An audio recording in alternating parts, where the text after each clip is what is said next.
With the Dark Valentine campaign tonight, these dedicated individuals are rallying support and mobilizing efforts to tackle the source of violence against women in the nation. Kerry Mwita, a passionate youth advocate from Naya, Kenya, articulated the significance of the Dark Valentine theme and how it aligns with the broader goal of combating gender-based violence. I envisage femicide to be, it's actually the killing of women because of their gender.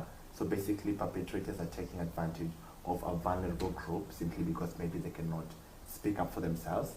And so femicide is basically killing women because of their gender, as I've mentioned, and it's something that has been so rampant over the recent past, and our call for action is just so strong that we need to act and do so now by bringing various stakeholders to end this menace. Meanwhile, Deborah Monari, an advocate with Nguvu Change Leaders, provided an analysis of the impact of last week's marches held across various cities in Kenya. And a lot of people are informed that femicide is a thing, and more people are joining the movement to stop this.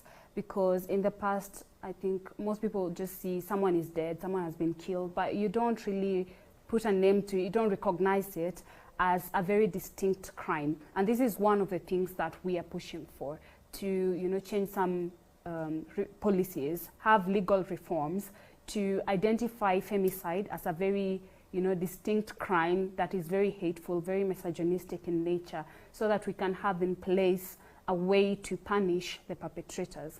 And with the Dark Valentines also that we are celebrating, I don't know to call it celebrating, it's the Dark Valentines event today. As you can see, we are in all black also, in honor of our sisters that have been lost to this, and the list is long. During their disclosure, the activists pinpointed key factors contributing to femicide, offering valuable insights into the complex dynamics at play. They emphasized the critical role of education in preventing femicide, advocating for a proactive approach to educating young men through one of their themes: we should educate our sons. We need to educate these young men.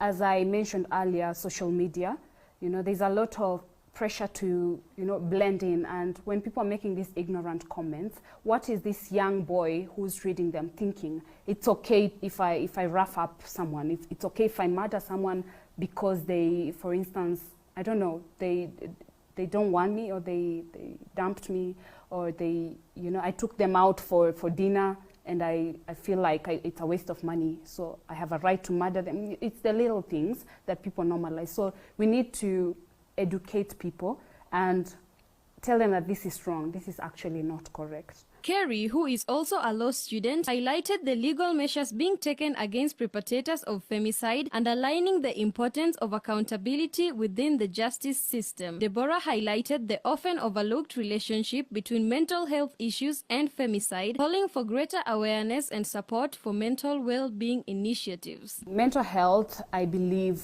has a very strong connection to femicide. Let's look at, first of all, this person who feels like the best next course of action for whatever has triggered him is to murder a whole human being, and just because they are a woman. So there's something wrong there. There's a process that has been disrupted in this person. Perhaps, I don't know, they grew up in a toxic culture, surrounded by that kind of enabling of violence.